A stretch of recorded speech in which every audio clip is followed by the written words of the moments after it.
বিশ্বনবী যখন 15 কিংবা 20 বয়স, কোনো বর্ণনায় এসেছে 15, কোনো বর্ণনায় 20, তখন তিনি একটা ছাত্র সংগঠন করেছিলেন, ইয়াং স্টারদের একটা অর্গানাইজেশন করেছিলেন। ওটার নাম তিনি দিয়েছিলেন হালাফুল ফুতুল। হালাফুল ফুতুল, ওইটারই আমরা বাংলায় কি বলি? হিলফুল ফুজুল। হালাফ মানে শপথ, oath, we take an oath in the name of Allah. আল্লাহর নামে শপথ নেয়ারে বলে হালাফ। আর ফাদিলা, ফাদলুন, এগুলোর প্লুরাল হচ্ছে ফুতুল। ফুতুল মানে ভালো কাজ। ভালো ভালো কাজের উপর বিশ্বনবী যুবকদেরকে একত্রিত করলেন যে মক্কা শহরে কোনো টেন্ডারবাজি চলবে না, কোনো চাঁদাবাজি চলবে না, দুর্বলের উপর সবলের অত্যাচার চলবে না, জালিমের জুলুম চলবে না, হত্যা চলবে না, ধর্ষণ চলবে না, রাহাজানি চলবে না। মক্কা শহরটারে শান্তির শহর বানাতে হবে। যুবকরা এই দায়িত্ব কাজে নিয়েছে। কারা? মুরব্বীরা না, যুবকরা। যুবকদের আছে প্রাণ ঢালা উচ্ছ্বাস, অনেক শক্তি। এজন্য যুবকদেরকে ভালো কাজে আসতে হবে। যুবকরা চাইলে এই দেশের চেহারা পাল্টে দিতে পারে। এদেশে যুবক ভোটার আছে কয়জন জানেন? নতুন করে যুবক ভোটার হয়েছে 2 কোটি। কয় কোটি? 2 কোটি না? Can you imagine that? কল্পনা করতে পারেন? They can change Bangladesh, they can change the face of Bangladesh. তারা 56,000 বর্গ মাইলের এই বাংলাদেশের চেহারা পাল্টে দিতে পারে। তাদের অনেক শক্তি। এই জন্য যুবকদের এই শক্তি কাজে লাগাতে হবে। ফেন্সিডিল, গাঁজা, ইয়াবা, হিন্দি সিনেমা, এগুলোর পিছনে দৌড়ানো যাবে, পর্নোগ্রাফির পিছনে ছোটা যাবে। যুবক বয়সে ভয় করতে হবে কারে? চিল্লায় বলেন কাকে?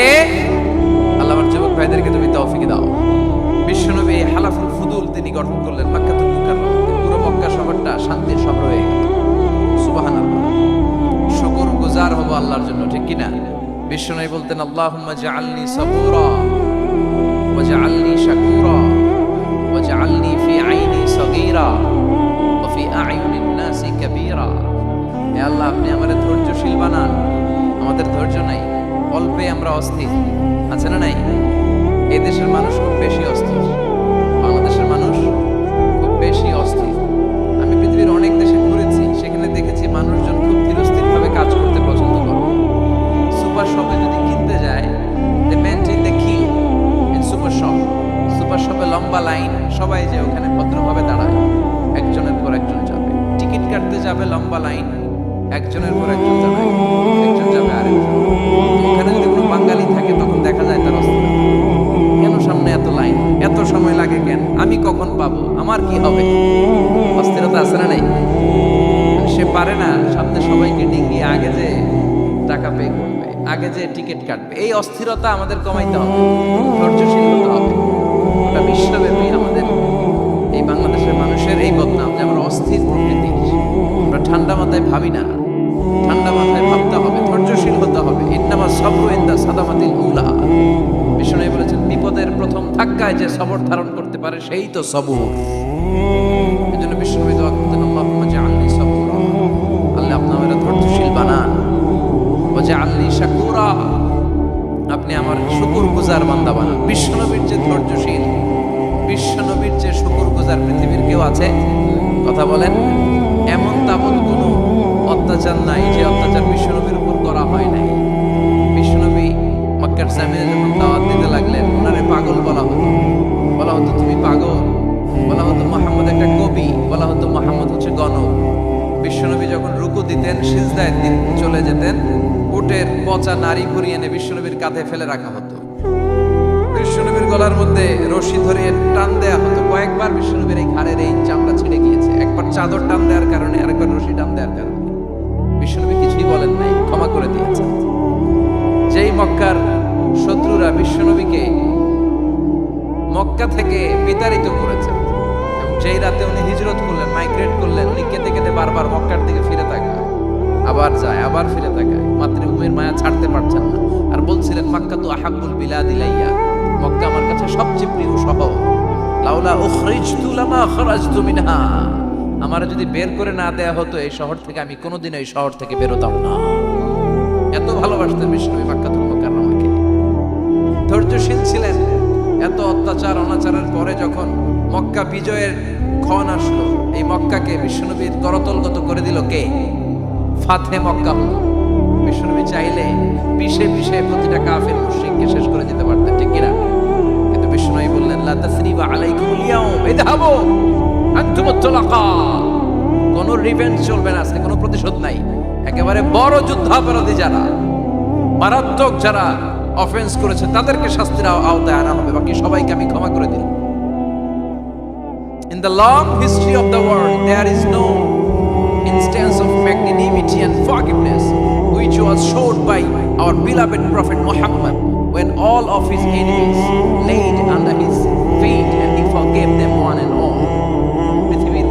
পৃথিবীর ইতিহাসে এরকম নজির কোথাও পাওয়া যায় না, যাকে এত অত্যাচার করে বিতাড়িত করা হয়েছে, নির্বাসন দেওয়া হয়েছে, হিজরতে বাধ্য করা হয়েছে।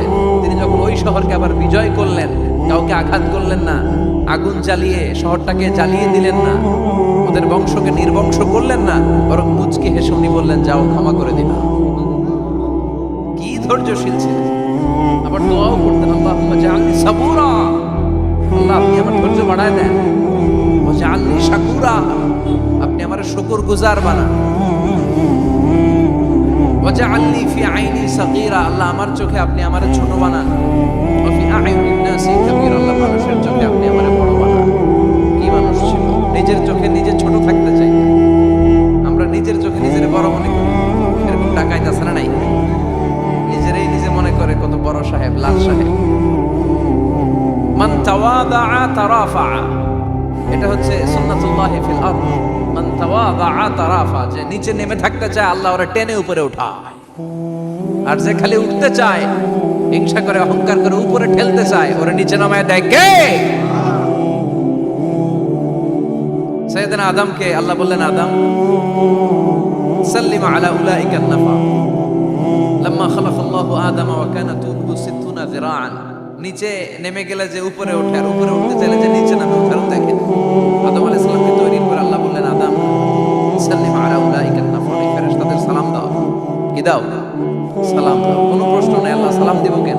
ফেরেশতারা আমারে দিব না কেন? আমি আগে দিব কেন? কথা আছে কোনো?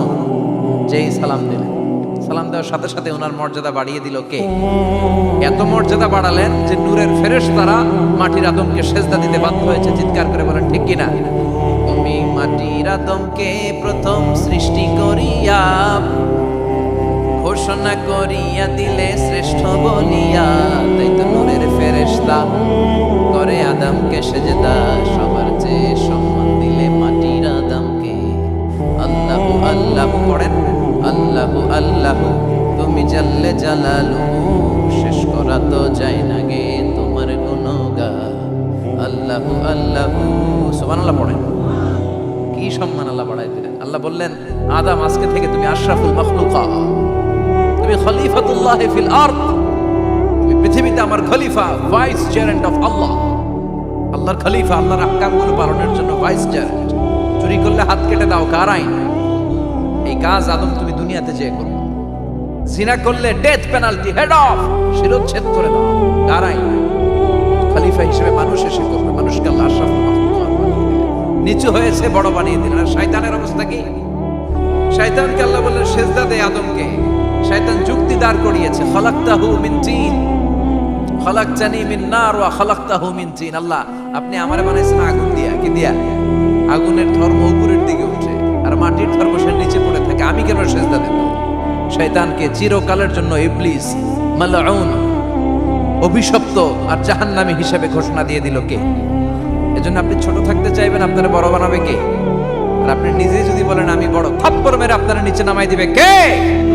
এজন্য বিশ্বনবী দোয়ায় বলতেন আল্লাহুম্মা জাআলনি সাবুরা ওয়া জাআলনি শাকুরা ওয়া জাআলনি ফি আইনি সাগীরা ওয়া ফি আ'য়ুনিন নাসি কাবীরা। ও আল্লাহ আপনি আমারে ধৈর্যশীল বানান, আপনি আমারে শুকরগুজার বান্দা বানান, আমার চোখে আমারে আপনি ছোট বানান, মানুষের চোখে আপনি আমারে বড় বানান। সুবহানাল্লাহ পড়েন। এজন্য সবসময় শুকরগুজার থাকার চেষ্টা করতে হবে। রাজি আছেন তো? যে কোনো মুহূর্তে যে কোনো পরিস্থিতিতে আমরা শুকরিয়া করবো কার? চিল্লায় বলেন কার? আমরা যেন বেশি বেশি আল্লাহ তাআলার শুকরিয়া আদায় করতে পারি। আল্লাহ তুমি তৌফিক দাও।